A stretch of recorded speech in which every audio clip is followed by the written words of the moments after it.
अस्सलामुअलैकुम दोस्तों, welcome back to our channel find Urdu. वागाबॉन्ड।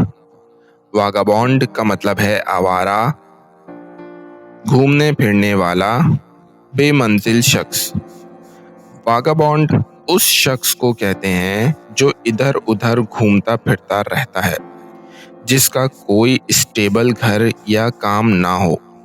ये लफ्ज अक्सर निगेटिव सेंस में यूज होता है, यानी आवारा और बेमकसद घूमता हुआ इंसान।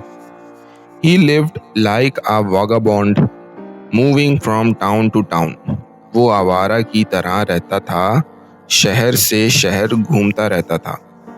तो दोस्तों, वागाबॉन्ड का मतलब है आवारा या घुमक्कड़ शख्स जिसका कोई ठिकाना ना हो। उम्मीद है आपको वागाबॉन्ड का मतलब समझ में आ गया होगा। मिलते हैं नेक्स्ट वीडियो में। शुक्रिया।